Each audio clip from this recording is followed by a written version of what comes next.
All right, the 49ers have a lot of short-term money at their disposal. And I'll just get this out of the way first.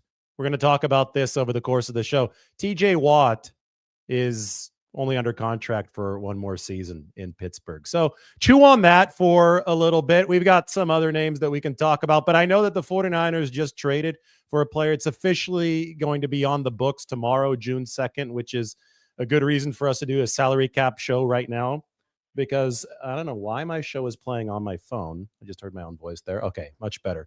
Turn it down. So 49ers are in a spot where there's quite a bit of money that they can spend now, or they can roll into the future. Unused salary cap space does carry over from season to season.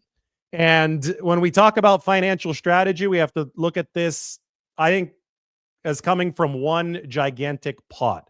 The 49ers traded for Bryce Huff. That's going to cost them about $8 million here in 2025. Moving forward into 2026, 2027, and 2028, they're going to see escalating costs for all of their big contracts because they're trying to surf the wave of the rising salary cap. So we can talk about both names that the 49ers can acquire and maybe should acquire or think about acquiring in the near term. You got somebody like Julian Blackmon at the safety position, Amari Cooper, the wide receiver, Keenan Allen, 33-year-old receiver. He actually is still a free agent. And we can also talk about bigger picture, longer term acquisition strategies for the 49ers. That's where TJ Watt might come in. That's where Colton Miller, the offensive tackle, the left tackle for the Raiders, he's scheduled to be a free agent. Now, in all likelihood, you'll see good players extended by the teams that they're with, but trades and crazy stuff has become much more of the norm recently in the NFL. And I think that's why the 49ers have tried to arm themselves with as much financial option power as possible. So let's talk a little bit about that option power. And first, let's focus on cash, because you need to have money as an entity to be able to make big splashes in any professional sport. But in NFL, big signing bonuses, this is the way that you can actually work the salary cap. You give out a big bonus, that bonus prorates, it stretches out over 5 years of the cap, and that means that you can keep the near-term cap hits low. As far as fundraising goes, the 49ers obviously just sold off about somewhere between 5 to 10% of their team to a group of local Bay Area investors at a wild valuation of about $9 billion. That raises some near-term money. Another way to make money is to have a good investment. And the 49ers have invested in Leeds United, the soccer club. That's a British soccer club. And just the other day, they acquired a majority stake in Rangers FC, which is a Scottish soccer club. 51% the 49ers own now, and that's their investment wing, 49ers Enterprises, and they've invested some money there. Obviously, dividends don't pay right away with such things, but the 49ers sports empire grows. It shows financial solvency on the 49ers side, and their expenditures on the NFL side also underscore that things are moving in a good direction financially for San Francisco. On the NFL side, the 49ers are now up to number 3 again in salary cash spend for the 2025 season. They were number 2 last year. They're in the top 2 ever since Kyle Shanahan and John Lynch took over in 2017. They've spent a ton of money on player salaries. So in that time frame from 2017 all the way to now, the 49ers are one of the league's top spenders. They've given out the most big contracts in the league. It hasn't even been close. They've acquired 2 European soccer clubs, and they are moving forward now here in 2025 after a defensive-focused roster overhaul. They're moving forward as one of the top spenders in football. All the while, that's the cash side of things.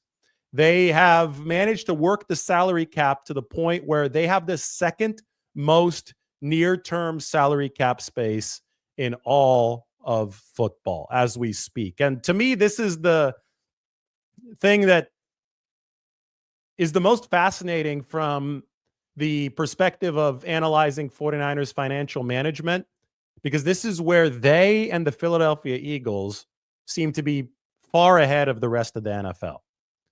The Eagles also have spent a lot. They also have a lot of star players. Yet the Eagles also have salary cap space.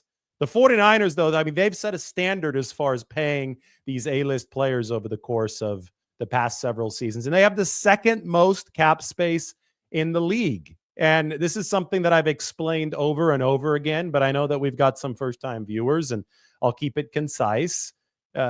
You actually, in this league, and there are loopholes, and maybe they'll close one day, but right now they're still very much wide open.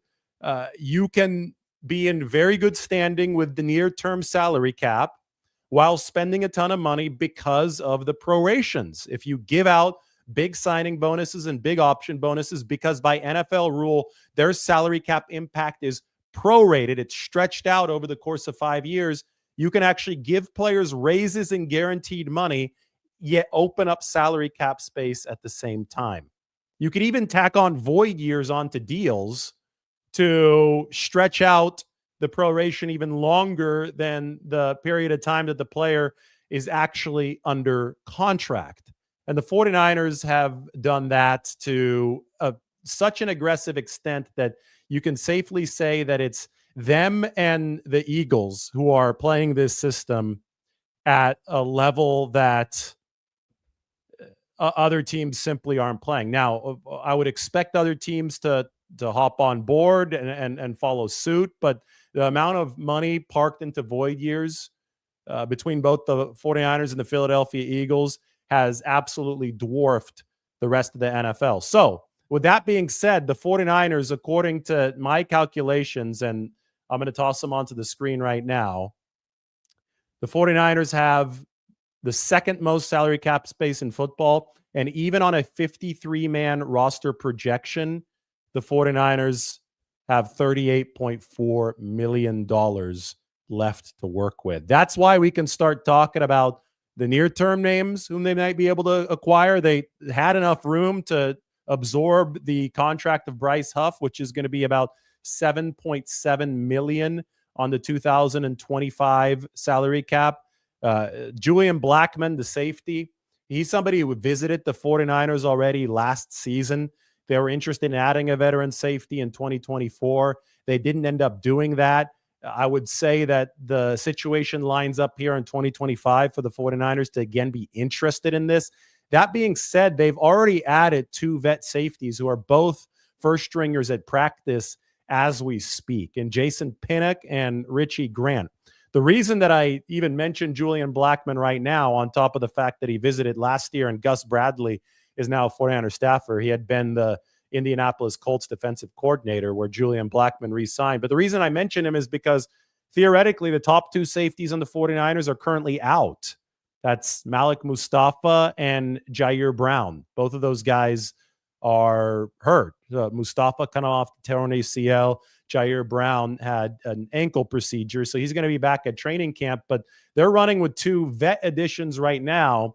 If they determine that neither of these 2 vets inspire enough confidence in Jason Pinnock and Richie Grant, somebody like Julian Blackmon, if he's still available, could be a 49ers signing closer to training camp. I've talked about the receiver position for San Francisco. Amari Cooper is still a free agent, and Keenan Allen is still a free agent. We could add Keenan Allen to the list. If the 49ers need to plug in a vet, and if they feel that the Demarcus Robinson suspension, which is a potential thing right now, if they feel that's about to become a real thing at the start of the season after the DUI arrest that happened when he was still with the Rams in December, if they feel that is something that they're going to have to overcome, if Brandon Ayuk truly won't be available until a significantly long stretch into the season, and they think that they need more vet help in the receiver room, they can turn to one of those 2 players. Now, I know that the 49ers want to give their young guys as much of a chance as possible, and OTAs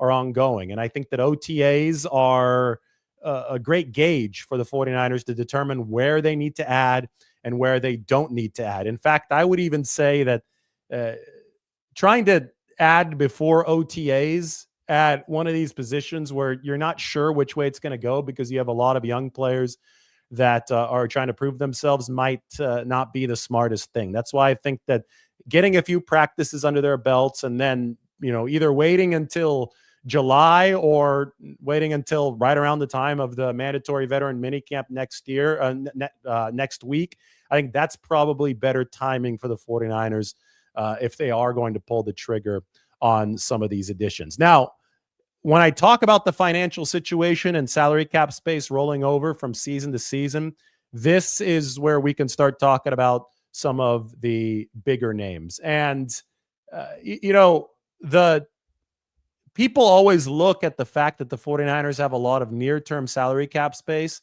and they say, well they just got to sign guys now. They have to sign guys now. And that's just a very false, incorrect way of looking at how this money works. Because the unused money carries over from year to year, you don't need to pursue the path of instant gratification because the money is not going to expire. It's not like you have to use it before the season starts or else it's going to disappear. The 49ers actually are in a position where they need to carry over a lot of money because of the way that they structure contracts. This is Brock Purdy's deal for the 49ers. And all of their big contracts look the same as far as escalating structure goes. As you can see, the cap hits, they're in the right column over here. They increase over the course of the contract. So Brock Purdy's cap hit is only 9.1 million. This year it's going to increase to 25, then the 31, then the 58. Now they'll renegotiate if all goes well and the cap hit will come lower again in 2028. But you could still see the way that they prorate these bonuses. The signing bonus, 40 million divided by 5, 8 million per year, 38 million in year 2 with the green option bonus, 15 million divided by 5 here in gold, 20 million divided by 5 here in teal. The way that they do this is that they surf the wave of that rising cap, and the cap rises along with NFL revenues. So that is in place, and it carries with it the understanding that the 49ers will carry over a lot of unused salary cap space to pay for the escalating costs in future years. Purdy cost $9 million this year, but he's going to cost $25 million next year. That's already an increase of $16 million. You look at George Kittle's contract, and you have a similar jump. You look at Fred Warner's contract, and you have a similar jump, which is why the 49ers have, and they've been doing this for years. This is nothing new for the 49ers, but this is why they've carried over about 40 million of salary cap space from season to season, because they need to pay for these escalating costs. It always shocks people because a lot of people, I think, subscribe to the old school NFL way of looking at the salary cap, and they say, this money is freed up, so needs to be spent right now.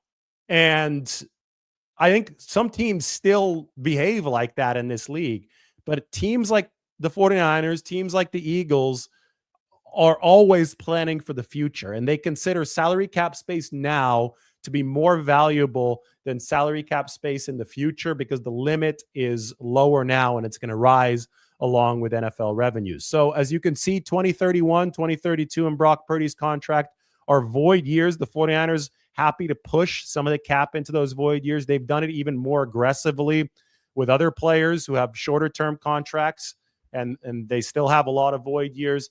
And that's just the way that the 49ers are operating right now. So we can simultaneously talk about this just being part of the 49ers' larger picture plan to pay contracts like this as they become more expensive on the cap. But we can also acknowledge that the way that the 49ers have structured things gives them the option power and the flexibility in the near term to acquire new contracts. And a splashy one that happened the other day was Bryce Huff, who's going to cost this team about $8 million on the 2025 salary cap. But, let's go.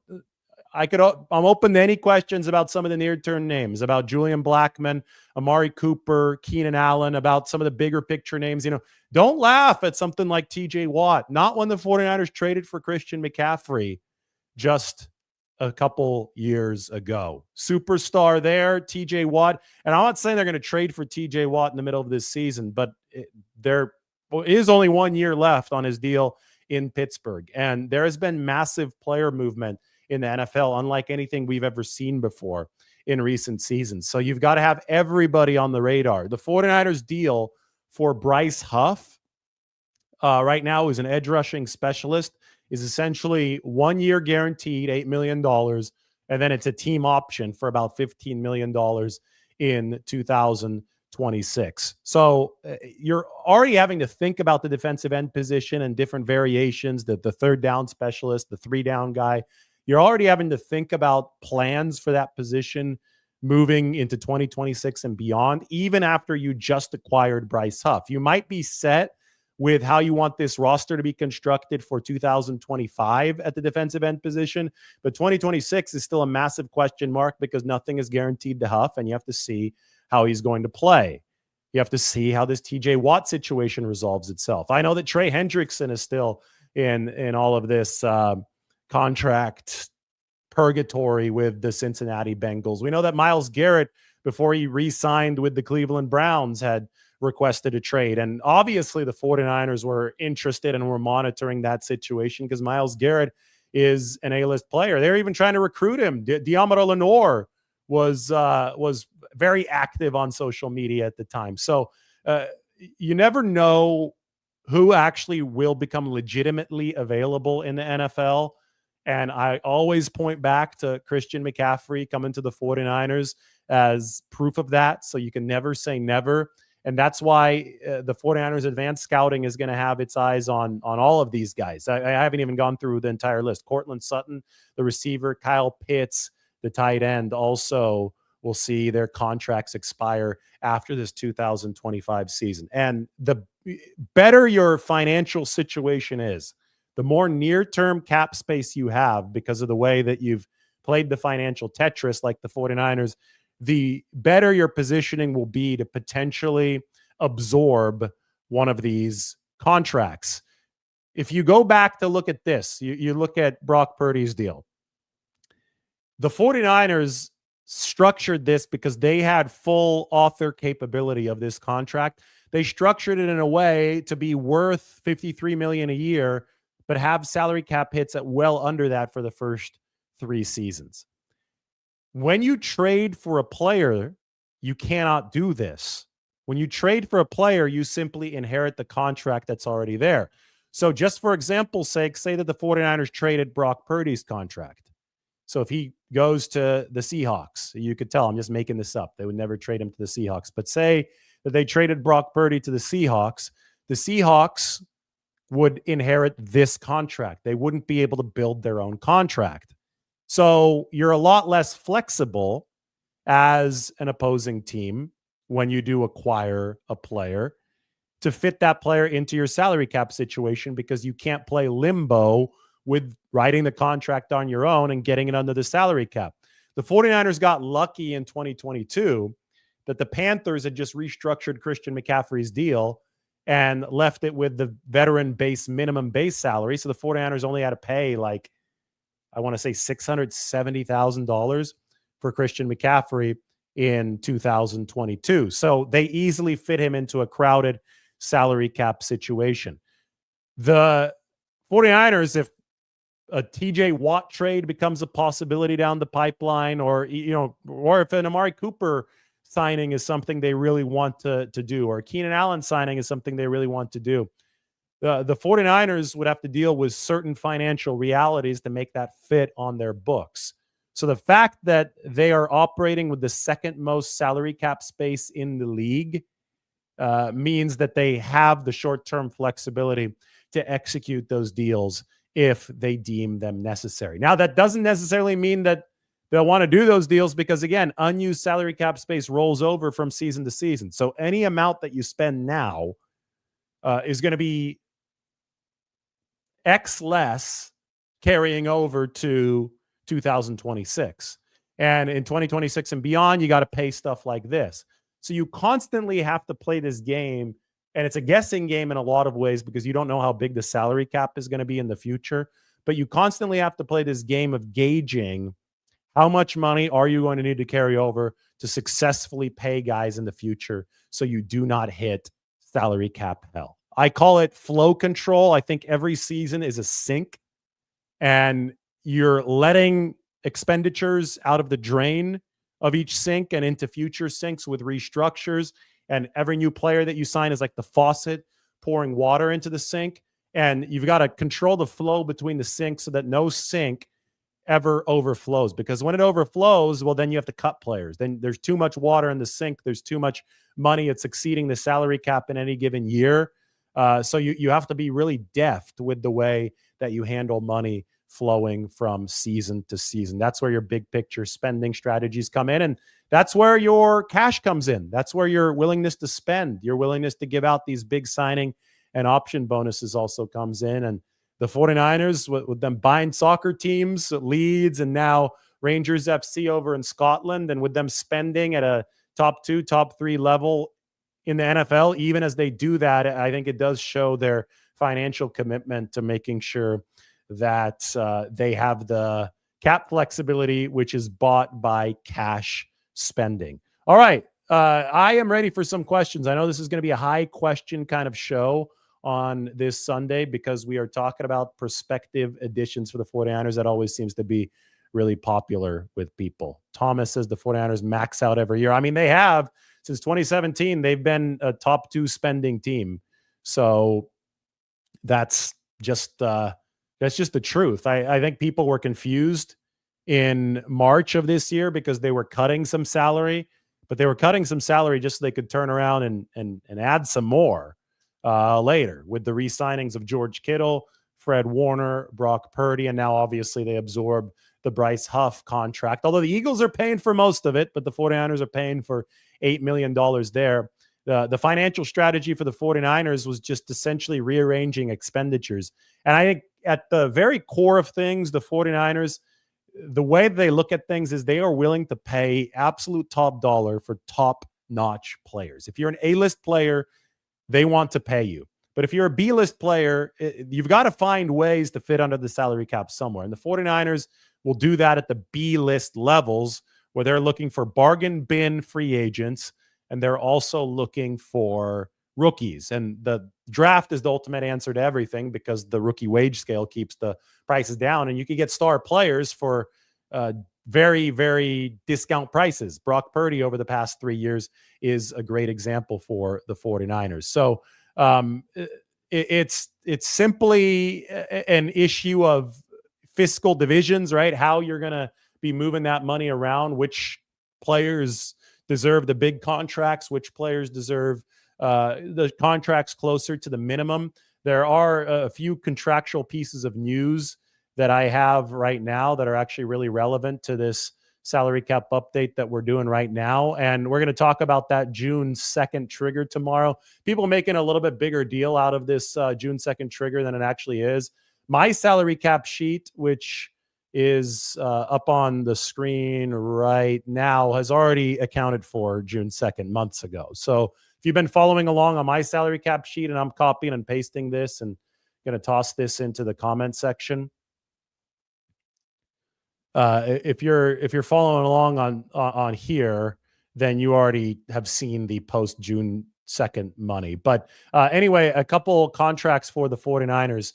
Andre Dillard, who is the swing tackle. We haven't seen him yet. He was out of practice the other day, undisclosed reason.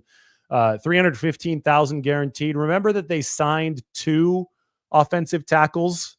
They did not sign DJ Humphries. They agreed to terms with DJ Humphries, but he didn't sign the contract, so that fell through. So they signed Andre Dillard and Nicholas Petit-Frere. Dillard has $315,000 guaranteed. Petit-Frere doesn't have anything guaranteed. Both are veteran minimum contracts. One of them has guaranteed money, the other doesn't. So that tells us that Andre Dillard, as expected, is higher up on the pecking order than Nicholas Petit-Frere. Then Thomas Morstead, the punter, and Ross Dwelly, the tight end, they also both signed veteran minimum salaries. The 49ers used what we call the veteran salary exception here because the salary cap hits are lower for both of these players than they are the base salaries of both of these players. So the 49ers save a few $1,000s in both cases on the salary cap. The difference between Morstead's contract is that he has 1.03 million guaranteed, which tells you he's going to make the roster. Obviously, they cut Mitch Wishnowsky, while Dwelly does not have anything guaranteed. So Dwelly is far from a lock to make the roster. I also talked about the unused salary cap space and the post June 1st designation. So the 49ers had two players, and every team has up to two players you can designate as post June 1st cuts. So they did that for Malik Collins, and they did that for Javon Hargrave. This does not save you any long-term money, but it saves teams short-term money because anytime that you cut a player before his contract is up and you've already paid him money that hasn't yet hit the salary cap, so you paid him through one of those prorated bonuses, the money that has not yet hit the cap but has been paid to the player has to hit the cap at some point. So if you cut him without a designation, it hits his dead money immediately. However, with the post June 1st designation, you can make it so that the majority of the dead money, or about 50% of it in most cases, is staved off into the future seasons. So you kind of stiff arm the dead money forward. And if you're a team that's trying to preserve as much near-term salary cap space so you can carry over as much space into 2026, this is often a sound strategy. You get two of these a year. So the 49ers used one on Malik Collins and one on Javon Hargrave. The trigger date is about to happen. It's a post June 1st cut. So these guys have been cut. They've been free to sign with other teams. They have signed for other teams, but they've still counted their old way on the 49ers books all the way through now.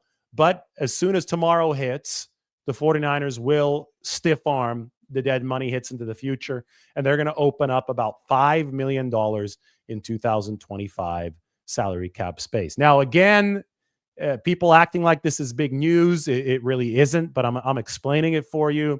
If you've been following along on my salary cap sheet, which is linked in the comments section, this has already been accounted for. We've been a few months ahead of this. So I can tell you in summary, when I project the 53-man roster with effective salary cap space for the 49ers, they have $38.4 million to work with. They have typically liked to carry $40 million from season to season. This includes the Bryce Huff trade, which will be about $7.7 million of a hit for the 49ers in 2025.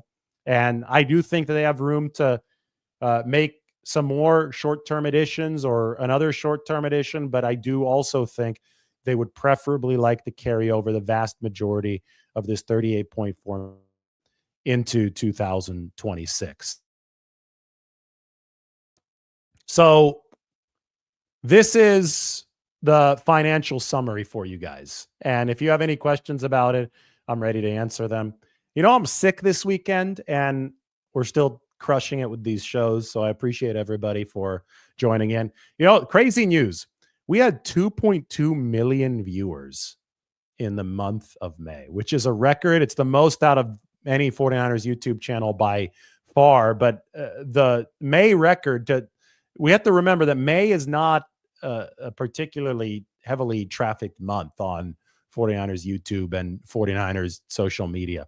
People get really excited for the draft. That's at the end of April. And then they kind of tune out in May and June and for the first part of July. And then everybody starts watching for training camp in August. And then obviously the season in September. So to have 2.2 million of you come aboard in May, that's really cool. And I really appreciate that. And that's why even when I'm sick over the course of this weekend, I'm drinking hot water with a slice of an orange in it, getting my vitamin C. So that's why I'm happy to do a show, even when I'm a little sick, talking about all these 49ers financial issues.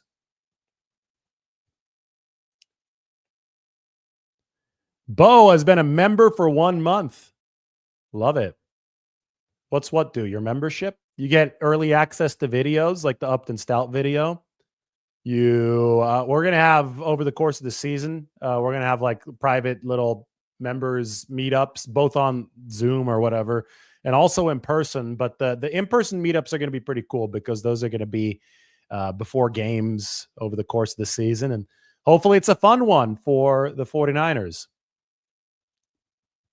Did I get sick escaping Alcatraz?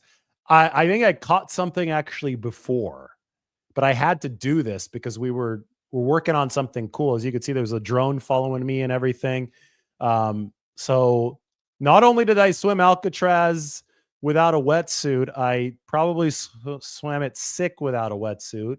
And then I, had to cover the 49ers practice. Now, I didn't know at the time, but I'm pretty sure now I know where I caught the sickness.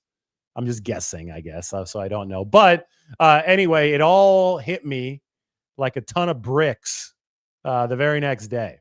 And so now I'm sitting here sick and trying to recover to cover more 49ers practices this next week.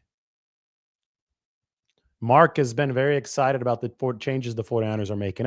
I don't see how anybody couldn't be excited because they were so bad last year. Like we're sitting here criticizing the team and the poor run defense, the poor run offense, the injury rate, the age. I mean, they had a very robust roster as far as star power goes, and then everybody got hurt, and it exposed some of the depth issues on the team, and it was very clear they needed to renovate over the course of this offseason. I don't understand why anybody would be content just running it back in 2025.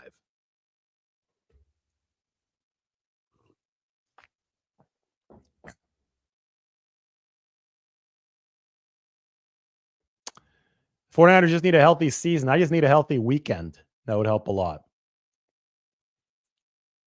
Huff played very well under Saleh. He did. I mean, we had the big look at that not too long ago. The 49ers did not try to keep the Christian McCaffrey injury hidden. The Achilles flared up in training camp. He was practicing in training camp. Then all of a sudden he couldn't practice anymore. Everybody thinks it's some kind of conspiracy. It actually wasn't. Christian just got hurt. It could be overtraining. It could be any amount of things, but George Kittle dealt with something similar a couple of years prior. George Kittle actually talked about going and getting stem cell treatment in Panama, and he's been healthy ever since. We don't know exactly what Christian McCaffrey did treatment-wise, and it's not really our business to pry into that, but all we know is that he is healthy again. 49ers didn't cover anything up last season. They were blindsided, and you could tell they were blindsided. Christian McCaffrey was blindsided by how that impacted their offensive flow. Even if they had known well before, it's really, really hard to adapt to the life without Christian McCaffrey because he's such a good football player.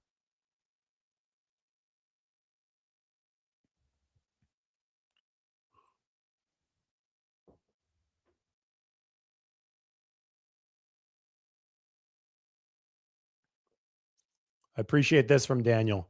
You learn more about pro football and especially the 49ers in the last few years watching this channel than in all prior years watching superficial reporting. That's awesome, man. Thank you. Roy says the 49ers will be younger, hungrier, and cheaper this year. Yeah, they were number 2 in cash spent last season. They'll be a little cheaper. They're number 3 this year. They're still spending a ton of money. They've just reallocated that money. They have taken it away from guys like Leonard Floyd and Malik Collins and given it to Purdy and Fred Warner and George Kittle, and then replaced Collins and Leonard Floyd with cheaper rookies. So as a whole, the team is not that much cheaper. I just think that that's a much more efficient way of distributing your money. A-list players in this league deserve to be paid as such. And you've got to balance that out with this energetic youth and this hungry depth on the football team. And that's what the 49ers are doing. Happy June 1st, everyone. Yeah, this is a day where some salary cap space opens up. That's near-term space. Again, not something that particularly affects the 49ers, who've got $38.4 million projected in salary cap space. That's something we've been talking about for a while. So their spending power for the near term did not increase with the post-June 1st stuff. But it's still very strong. Let's put it that way. It was strong before, it remains strong today, and that's why we can talk about some of these potential additions for the 49ers. All right. Mike asking about 2024 draft picks. Oh, well, we got to do a whole different show on that. I'm too sick for this right now, guys. Hit that like button, hit the sub button. Hope you enjoyed the show. We'll talk to you soon.